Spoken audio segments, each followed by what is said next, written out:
સુરતમાં national road safety month નિમિત્તે ring road overbridge નીચે નવી ટ્રાફિક સર્કલ પોલીસ ઇન્સ્પેક્ટર કચેરીનું ઉદ્ઘાટન સાથે હેલ્મેટ વિતરણ કાર્યક્રમ યોજાયો। નેશનલ રોડ સેફટી મંથ નિમિત્તે સુરત શહેર ટ્રાફિક પોલીસ તેમજ ફોસ્ટાના સહયોગથી અકસ્માત ફ્રી ઇન્ડિયાના ભાગરૂપે હેલ્મેટ વિતરણનો કાર્યક્રમ કમેલા દરવાજા 4 રસ્તા મિલેનિયમ માર્કેટ ખાતે રખાયો હતો।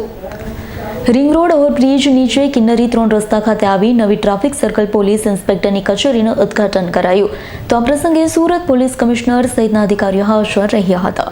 હાલમાં જ આપણે નેશનલ રોડ સેફટી મંથનું 1 જાન્યુઆરીથી લોન્ચ કરવામાં આવ્યું છે। દર વર્ષે આ રોડ સેફટી મંથનું આયોજન કરવામાં આવે છે અને એમાં અલગ અલગ પ્રકારના કાર્યક્રમો ટ્રાફિક અવેરનેસને લગતા સેફટીને લગતા કરવામાં આવે છે। આજરોજ અમારે ટેક્સટાઇલ માર્કેટ એરિયામાં પોસ્ટાના સહયોગથી એક હેલ્મેટ વિતરણનું કાર્યક્રમનું આયોજન કરવામાં આવેલું હતું, જેમાં અમારા પોલીસ કર્મચારીઓને ખાસ કરીને હેલ્મેટ આપવામાં આવ્યા હતા। તે ઉપરાંત બીજા નાગરિકોને પણ હેલ્મેટનું વિતરણ કરવામાં આવ્યું હતું।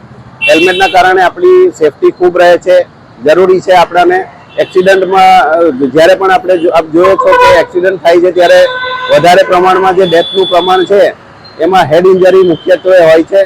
એનાથી સેફ રહેવા માટે હેલ્મેટ પહેરવું ખૂબ જરૂરી છે। આ ઉપરાંત પોસ્ટાના સહયોગથી અમારો ટેક્સટાઇલનો એરિયા જ્યાં ખૂબ વ્હીકલોથી ભરચક અને ટ્રાફિકની થી ભરચક એરિયા છે એ વિસ્તારમાં અમારી નવી ચોકી પોસ્ટાના સહયોગથી આજે નાગરિકોને સારી સુવિધા પૂરી પાડી શકે એના માટે અર્પણ કરવામાં આવી છે, જેનું આજે અમારા joint commissioner traffic Shri Chaudhary સાહેબ હસ્તે એનું ઇનોગ્રેશન કરવામાં આવ્યું છે। અત્યારે જ્યારે આ રોડ સેફટી મંથનું કેમ્પેનિંગ ચાલી રહ્યું છે ત્યારે અમારે સુરત શહેરના નાગરિકોને અપીલ છે કે તમે વધુમાં વધુ હેલ્મેટનો ઉપયોગ કરો, અવશ્ય તમે પહેરો, તમારી સુરક્ષા એનાથી ખૂબ વધી જાય છે। આ ઉપરાંત જે બીજા નિયમો છે ટ્રાફિકના એમાં સિગ્નલ ફોલો કરવા, ઓવર સ્પીડમાં ગાડી નહીં ચલાવવી, રોંગ સાઈડ નહીં આવવું, ચાલુ ગાડીએ મોબાઈલ ફોન પર વાત નહીં કરવી, એ બધી નિયમોનું પાલન કરવા માટે અમારી નાગરિકોને નમ્ર અપીલ છે।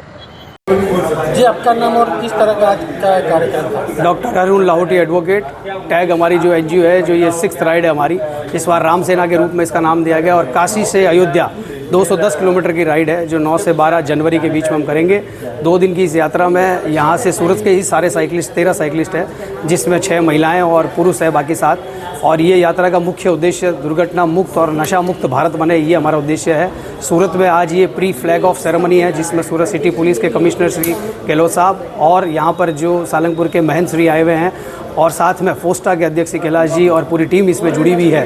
कुल मिला के इंडस्ट्रियल और औद्योगिक व्यापारिक बंधु और सारे लोग इसमें जुड़े हैं, महिलाएं इसमें जुड़ी है। मुख्य उद्देश्य लोगों तक जन जागृति फैलाना है, जिसके माध्यम से देश को एकजुट किया जाए और नशा मुक्त और दुर्घटना मुक्त भारत बनाया जाए। ब्यूरो रिपोर्ट S9 न्यूज़ सूरत। અમારી તમામ માહિતીથી અપડેટ રહેવા માટે જોડાયેલા રહો S9 ન્યૂઝ સાથે।